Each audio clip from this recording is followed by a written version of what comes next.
Okay, great. Hi guys. My name is Fadzayi Chiwandire, and I'm a developer at 1.4 Consulting. I'm also studying for my undergrad degree in cybersecurity at Edith Cowan University in Perth, Australia. So yeah, that's where I'm dialing up today. So I'm like 6 hours ahead of you guys. Like right after this talk, I'm pretty much going to bed. Um, so today we're going to be talking about privacy by design. And I think some of you might have heard um, privacy by design by other terms like ethical design, maybe. So we're just going to talk about it today. Just a bit of a disclaimer: I'm not really an expert in the field. It's just that my studies have forced me to sort of gain some interest in the field. So I've done quite a bit of research in it. And if it's tapped into some interest that I have into the subject. So anyway, I think for some of us as professionals in the IT industry, we've had clients that trust us with quite a lot of information. They trust us with anything. I think for me personally, I've had clients that tell me, "Oh, my password is like password, and it's uppercase P, and the O is a zero, and I use it for everything else, including my internet banking." And I'm just sitting there thinking, like, if I'm like a hacker or something, I could be getting into a bank account right now and like siphoning everything out of your bank account. And I think that just makes us realize that we have an ethical and moral obligation to protect our users' dignity and keep their information safe because they trust us with with their life. It's just not information, it's actually with their life. They trust us with a lot of information. So the privacy by design framework is one way we can protect ourselves and our users' information. Um, but we can't protect them if we don't know what we're protecting and what we're protecting and from what we're protecting. So if you've read like The Art of War by Sun-Tzu, which is like one of my favorite reads, it's like a handbook that I use every day. There's quite a popular insight in his book where he talks about knowing yourself and knowing your enemy and what advantage it has to you for you to win every battle that you face. And that despite that being written like thousands of years ago, like this classic defense strategies are undoubtedly still relevant, especially in like systems infrastructure that we're using today. We have to know the vulnerabilities that are within the systems and products that you're building and the threats that are out there. So, what is privacy by design? It's pretty much an approach to project planning that integrates the principles of privacy protection at the very beginning and throughout the production of any product that you're building. So, any software, any mobile app that you're building in your organization. And the idea is to take security and privacy measures into the code of any product from an early stage of development. So it's very much just baking the privacy and security into your code instead of having it as an afterthought. And I know for a fact that developers have no problem with doing this if it is outlined in the scope, if you're like following the waterfall methodologies, or if you're following like agile methodologies, if it's outlined within the tasks in your backlog, we have no problem with um, actioning whatever is needed within the code. I think the problem really pretty much comes from the top. So I'm really hoping that we've got project managers and some kind of decision makers who are watching this talk because the decision of embedding privacy into products from an early stage of development and design really comes from the top. So we just need to take into consideration that PBD comes before the fact and not after the fact, meaning it does not wait for privacy risks to materialize, nor does it offer remedies for resolving privacy infractions once they've occurred. So instead, it aims to prevent them from happening, because the best way to mitigate privacy risks is not to create them in the first place. So that's why I'm saying that privacy and security need to be backed into the code from when we start building whatever that we're building, right? So a bit of like a history, like a 1 minute history lesson. The framework was devised by one Dr. Anne Kavikin. I hope I'm saying her name right. Dr. Kavikin, she's the former privacy commissioner of Ontario in Canada. And her aim with this framework was to address the common issue of developers applying privacy fixes after the project is completed. So not having privacy and security measures implemented as an afterthought, because if you have anything implemented as an afterthought, it's either half-baked, or you just have to then patch it up quite regularly after that.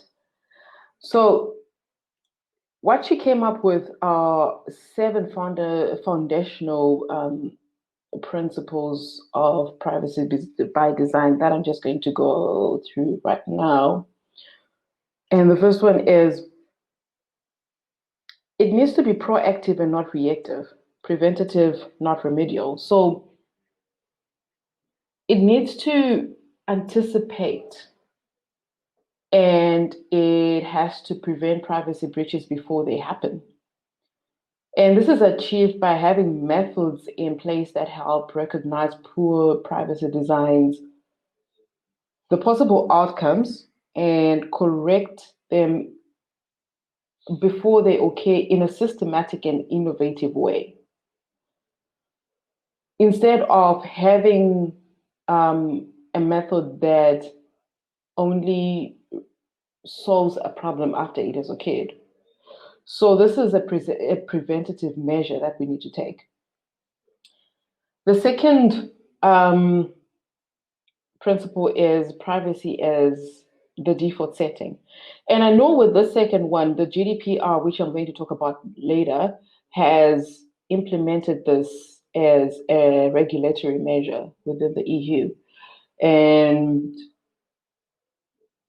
it's quite an imperative one, because what this particular principle states is that the user should automatically be prepared should automatically be protected in any given system.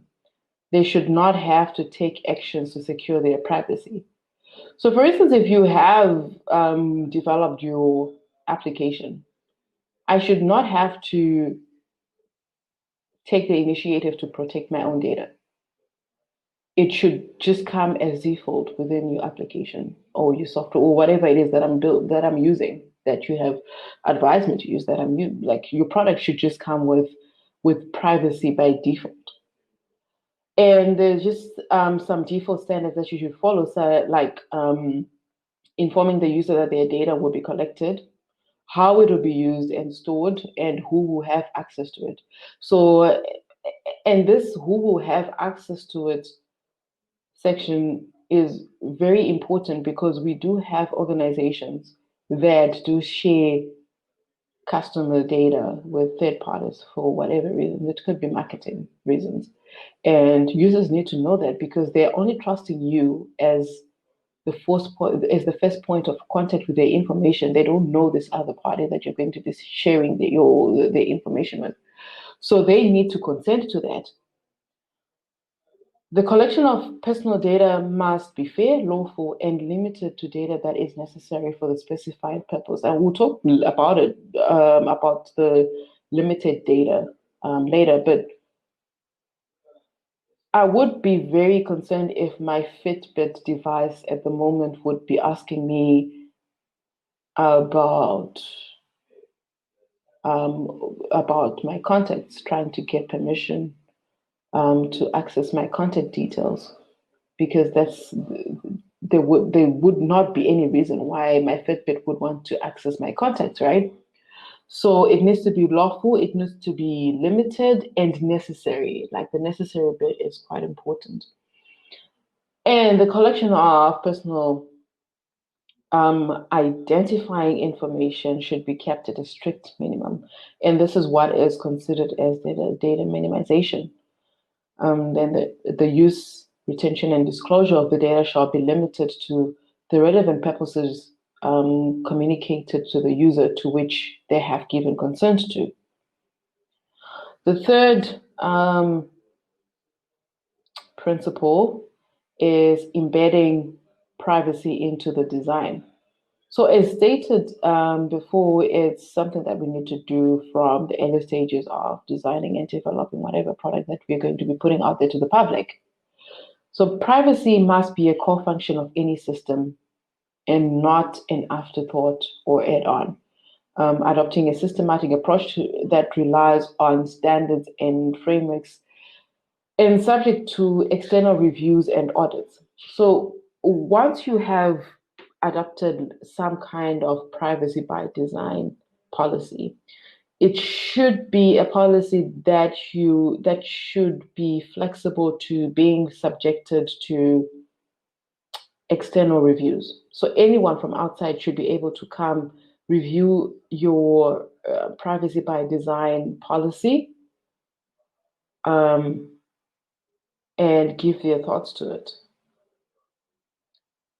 And this is important because you do get to a point where within your product, you're going to have customers that are going to come with a complaint, or there's going to be a data breach.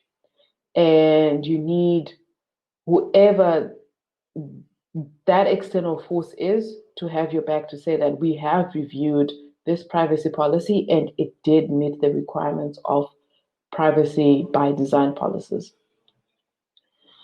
The fourth strategy, sorry, words fail me sometimes. The fourth principle is that privacy by design is not a positive sum or a zero-sum game.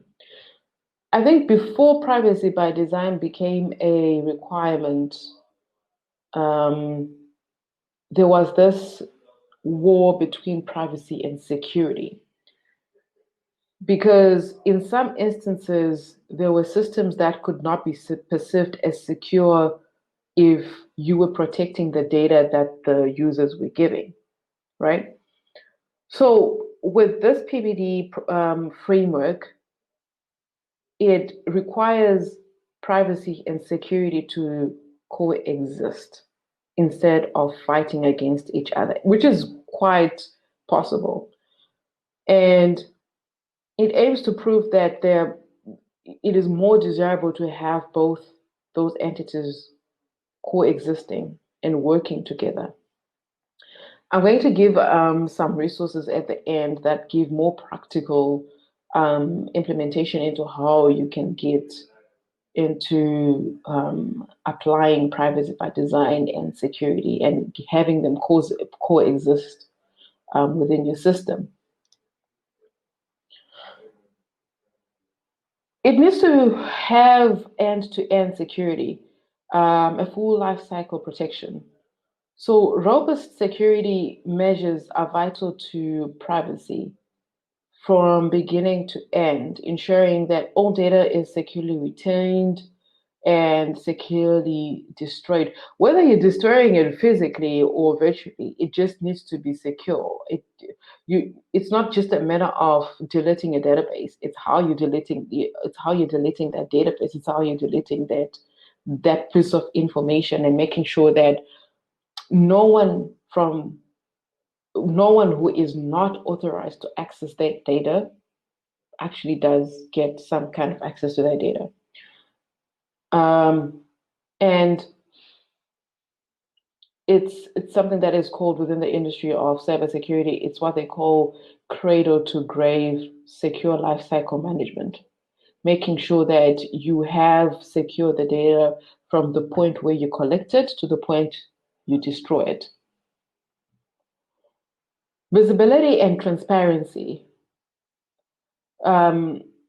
Essentially, to establish accountability and trust, the process should be open, documented, independently verifiable, and should be able to go under scrutiny. And this pretty much speaks to I think it was um,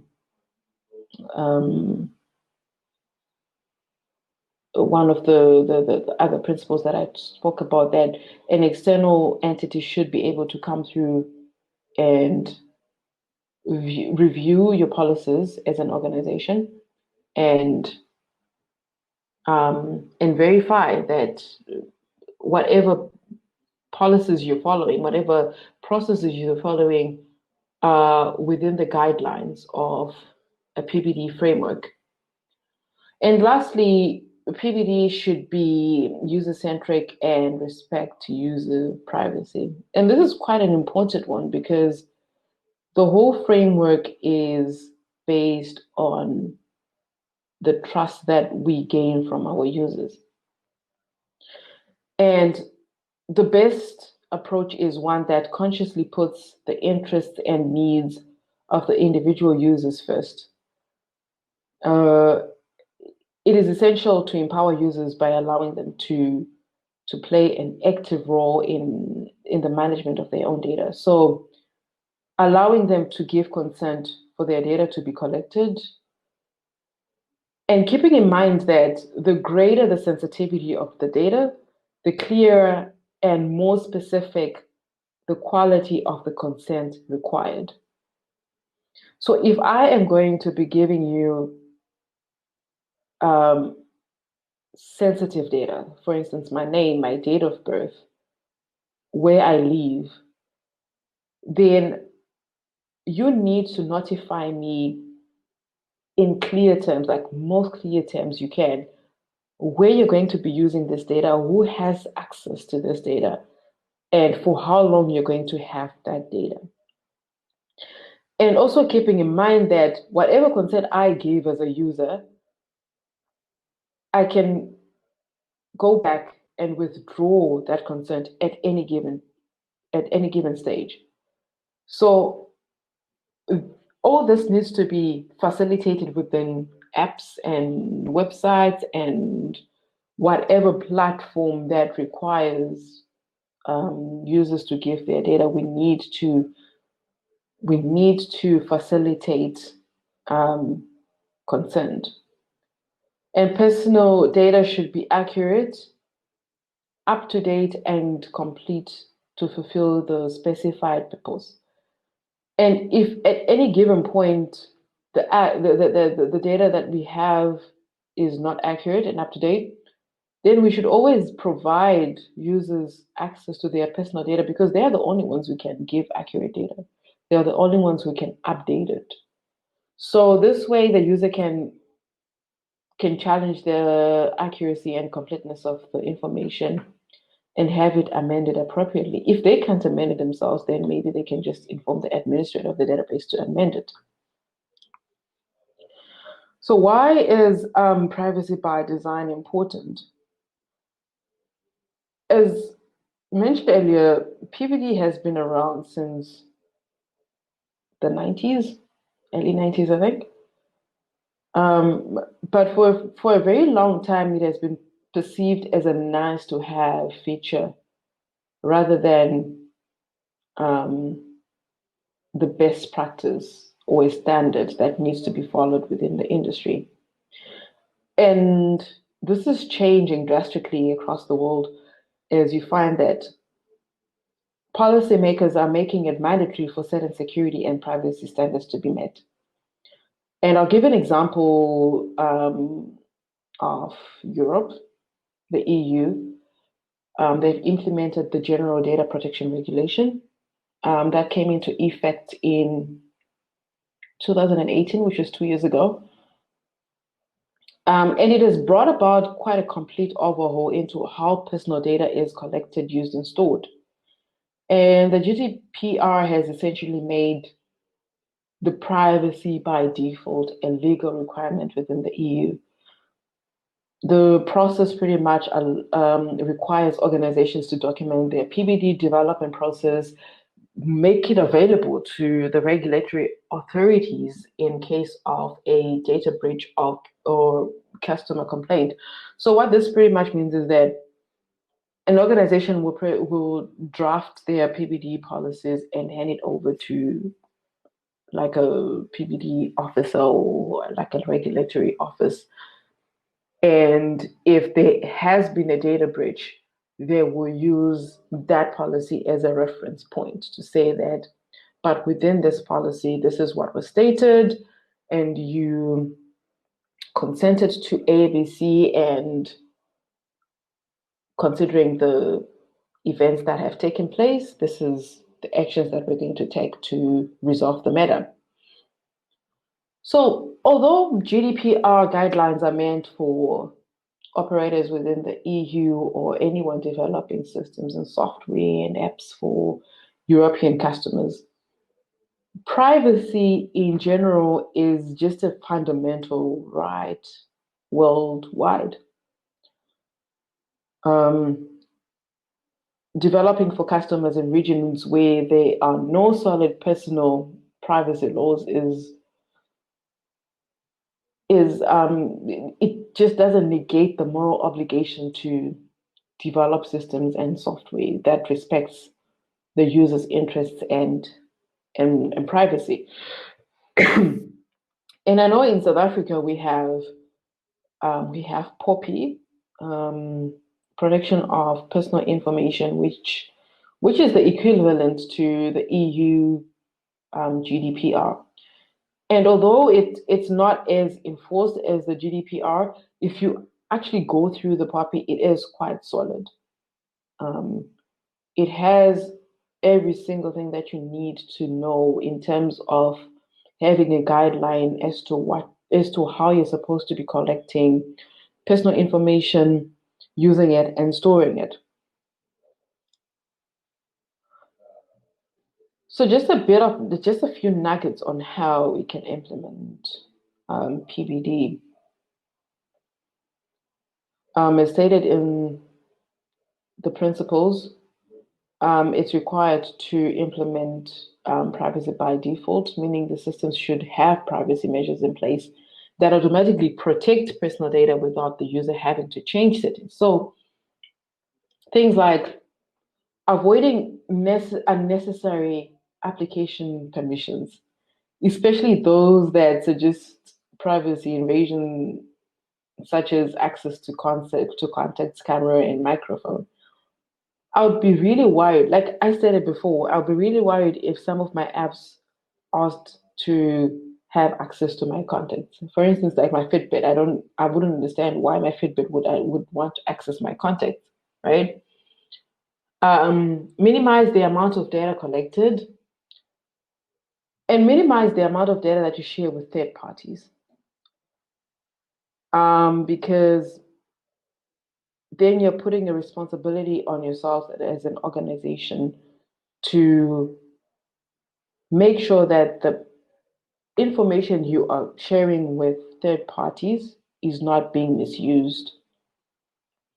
And where possible, pseudonymize personal data. And not just pseudonymize it, it's pseudonymize it and anonymize it where possible. Enable regular data deletion created through these processes. A lot of organizations are currently sitting on data that is redundant. So, for instance, users that signed up like 15 years ago and never logged into their system again. That data should not be sitting on your system. Providing clear privacy and data sharing notices. So providing your users with clear notices that with your information that we're collecting now, we're going to be sharing it with ABC company, and they're going to be using it for XYZ purposes.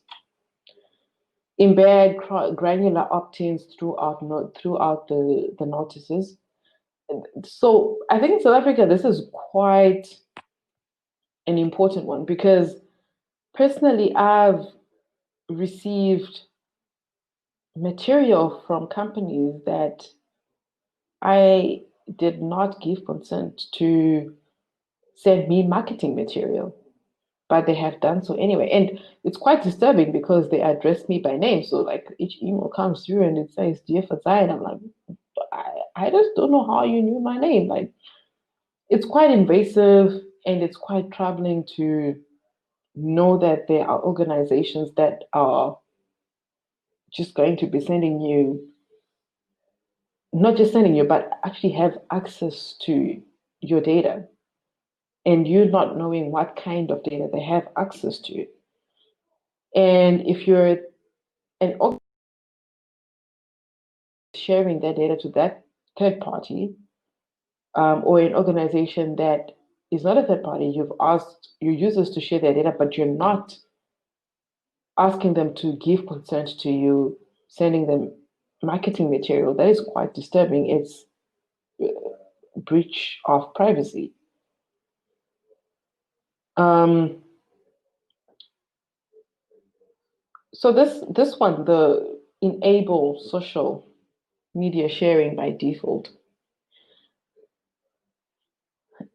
it's quite a touchy one, because a lot of the apps that we developers, it's quite a nifty, nice to have feature where you've got where you ask your users to share whatever it is that you want them to share, whether it's like an experience on your app and you ask them to share it by default to their social media.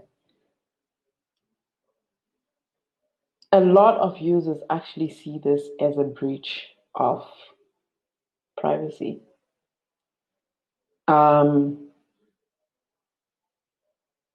I think this also speaks to certain things like single sign-ins. It's quite a touchy one, because social media has become quite a huge part of what we do, and the lines have been blurred as to what we can do with it and what we cannot do with it. But I think as IT professionals, we need to keep in mind that the moment we gain access to a user's social media, and there's a cyber criminal who is preying on that particular victim,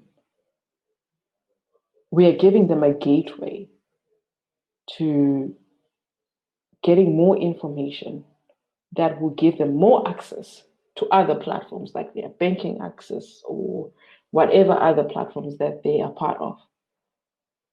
So there's a bit of a gray area where social media is concerned, because in terms of user experience, it's helpful, but in terms of security, there are questions attached to it. Separating consent for essential third-party data, sharing from consent for analytics and advertising. So this one, it's quite straightforward. So me giving you consent to use to me giving an organization consent to accessing my personal information is different to giving an organization consent to sharing their marketing material with me, or their third party partners sharing their marketing material with me. I need to be aware of that. So you will find that with a lot of European, specifically European entities, when you give consent to things like cookie access, like when you're collecting cookies and you need to give access to that, consent to that, or when you are filling in a form and giving contact information, it gives you options, as like quite a multiple options to say, I give consent to you collecting my information, but do I also give you consent to send me marketing material? And lately, I have been seeing certain websites that do say, do you give consent to us sharing your information with a third party so that they can send you their advertising material? Those are 2 or 3 separate bits of consent that I need to give, because I might want to share my information with you, but maybe I do not want. I'm not really I'm not really eager to getting whatever it is that you're advertising or whatever your other partners are advertising. Periodically remind users to review and refresh their privacy settings. This is mostly important if there has been an update in your privacy policies or terms and conditions or anything like that. But also, even if you have not updated anything, it is also essential to just check in with your users if they're still okay with your privacy policies, with them consenting to your privacy policies. Because I might be okay with you sharing my images today, but maybe tomorrow I'm not. Allowing users to download and delete old data. This pretty much speaks to keeping data that is like redundant data, keeping data that is incomplete, and giving your users access to their data so that they can check what needs to be changed. Delete data of users who have closed their accounts. I know for a fact that with the university that I am doing my studies with, they only keep your data for 5 years. That's it. If it goes beyond that,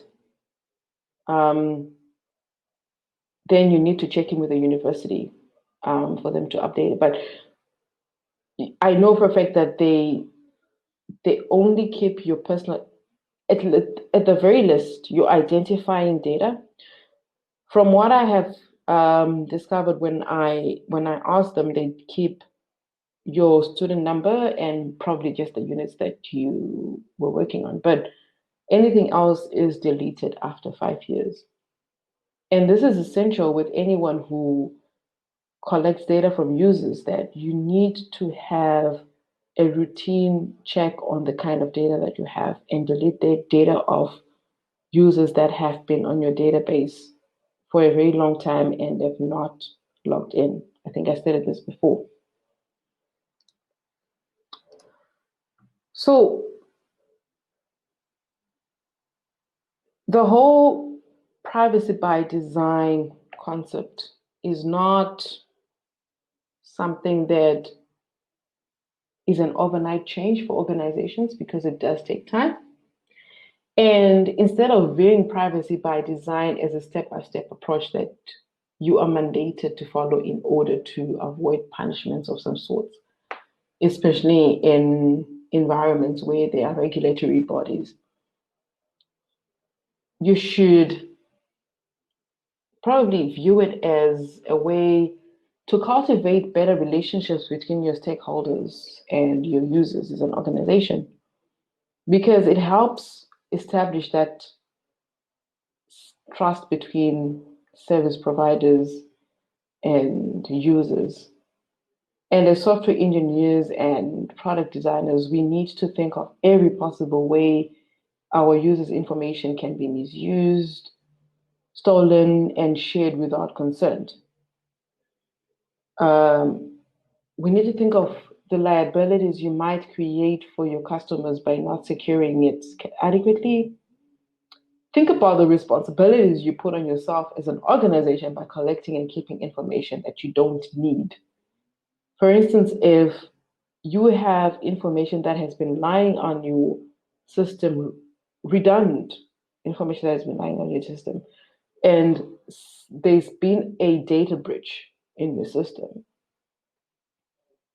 it's going to be very difficult to explain why you were keeping that data in the first place when this particular user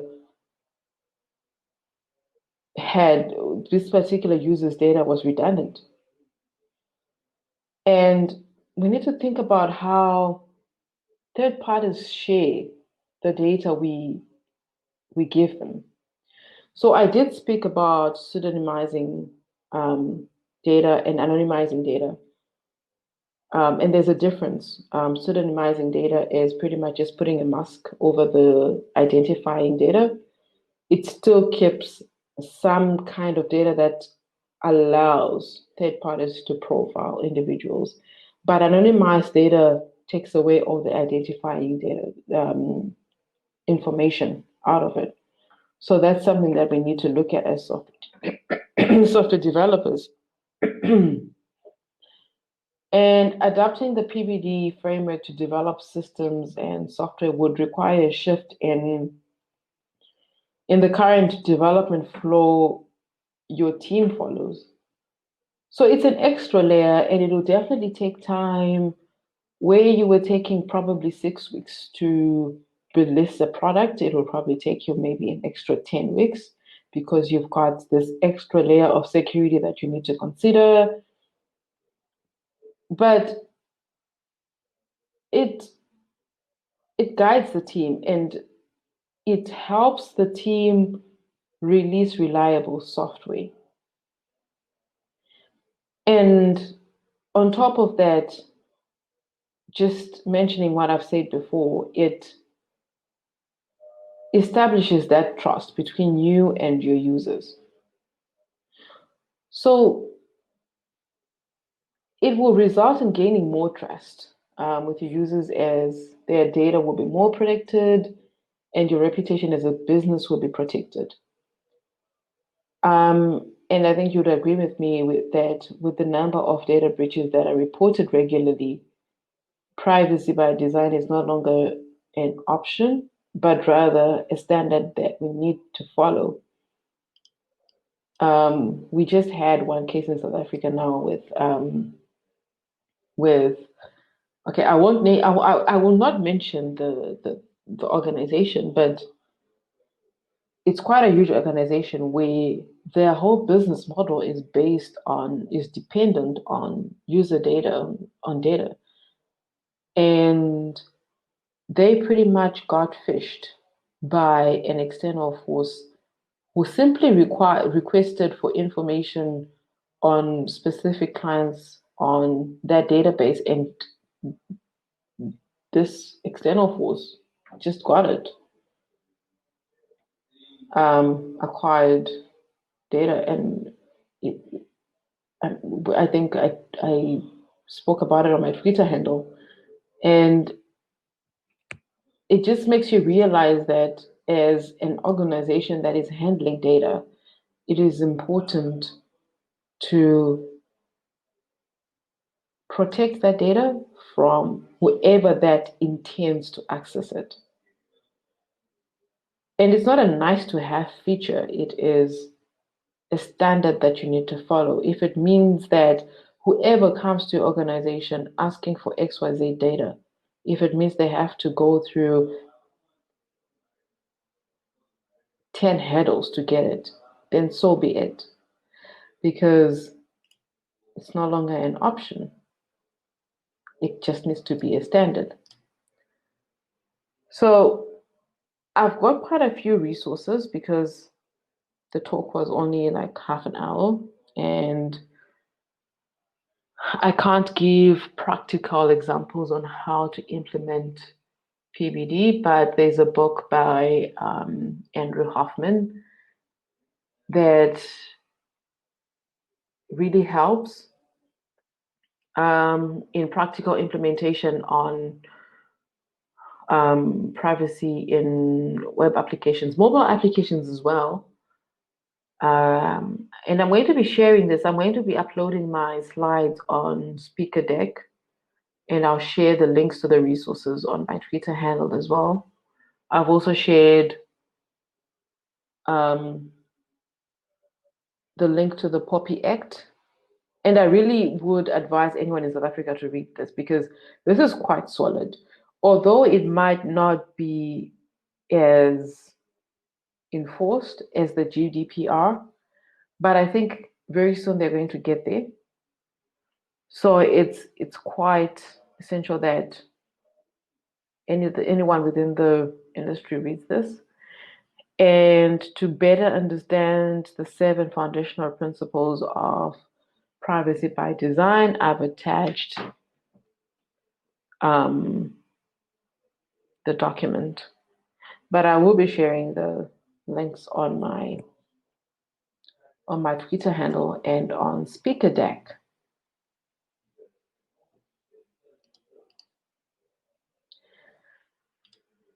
Okay, so that's me, guys. I hope that was informative. And if anyone wants to discuss or ask questions after the talk, you can contact me on my Twitter handle at Fadzayi, and I'll be happy to answer. I'm not going to guarantee answers, but I will read your questions. I'll probably Google and answer you. Hi again, Fadzayi. You know what? Like during your talk, I was just checking what's happening on Twitter. I see we don't have any questions currently, but I know a lot of people. Oh no, we do. We've just got one question now. But I just want to quickly finish up that statement. I see like people are commenting on how eye-opening your talk is, especially when it comes to data privacy. And even as you're talking, I'm thinking about the data I'm sending out. What are people doing with that data? And the onus is really on the developers to do something about it. So I really love to talk. It's actually quite surprising because if you really look, if you research on how hackers, so when I'm talking hackers, I'm talking black hat hackers, right? Like the guys who are not authorized to be accessing any system, right? They don't do anything out of the ordinary. They are pretty much just using everything that you have put out there. Information that you have just given freely to those platforms, that's what they are using. And what they just need to do is to get that first foothold. So they're probably just going to get into your Facebook, get enough data to get into your bank account or email address and get into something else. You know what I mean? So it's like it just builds up. They just get into one platform after another until they just get what they want. So yeah, I mean, consumers of these products, they are so willing to give as much information. It's scary. And I think we just need to protect that information where we can. Absolutely. Just to maybe ask a question, we have a question. So Mikate is asking, just curious, with the NIST risk framework, fall under privacy by design. So it's the NIST risk framework, would that fall under privacy by design? I am not familiar with NIST risk framework. I would need to go and research that, and I'll get back to you. Okay, I think it's him. Yeah, no, I think that's great. I think it was very eye-opening, even when we're looking at how we're giving access to kids, to parents, what is being done with this data. So I think it's a very interesting conversation to know how we're going to design for privacy. And with these black hats being there, gray hats, white hats, they're actually helping us improve and become better as well. So to some weird sort of extent, not promoting black hats, it's good to show and know the vulnerabilities that are out there so we can actually make things better. Yeah, I think especially with kids, I've seen people posting pictures of their children in their school uniform with a school name on their. Stop doing that. It's yeah, it's. I think for me, having started to study a lot of cybersecurity and how people are preyed on based on the information that these cyber criminals get a hold of, I might be a bit paranoid, but yeah, no, it's just scary. Like, there's just a lot of information that people give away. You know what I mean? Like, it's just, and me involved as well. Like, it's, Just yeah. one more question just popped in. Nkosinati is asking, what are your views on privacy when it comes to social media? Should information be posted on social media, be used, for example, insurance companies, banks, to make decisions about those people, like giving you a loan or allowing you to claim?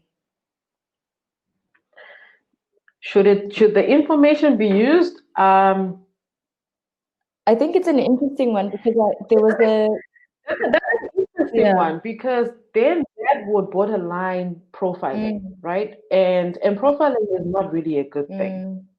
So I don't think it should be used. But Okay. as a user of social media, you really need to be careful of what you do post, because what you need to this is the thing that you need to think about. There's a lot of things that happen, a lot of decisions that are made within these corporates that are not put on fine print. Okay. So they make a decision on you as a person without telling you why they have made that decision. So it could be because of your social media, but they're not going to come and tell you that, oh yeah, because of your social media, we've made this decision. Yeah, that's true. Right? And this is not just insurance. It goes with companies as well. Like when you're applying for a job, they do look. I know companies do look at your social media, and they make decisions based on what they have seen on social media. They might just not tell you about it. I know for a fact that there are certain corporates and certain entities that profile users, whether it comes to interest rates and stuff like that. They and premiums, how much premiums you're going to pay on your insurance. They do base that on things that they do not tell you. Okay. And this is based on information that has been put out there by people who have done that research. Yeah. That there are certain things that they do put into consideration, and they just don't tell you about it. No, So it's 100%. I mean, yeah. So outside insurance and banks, just for you as a person, just be mindful of what you're putting out there, because you do not know who is watching. I mean, 10 years from now, you're going to want to be someone, and these things crop up. And I mean, we've seen this happening. Absolutely. I'm so sorry, Fadzayi, to cut you off. This is such an interesting topic, as you can see. We could go on and on and on, and DevFest won't end there. But I do have to give it over to our next speakers. Thank you again for a wonderful talk.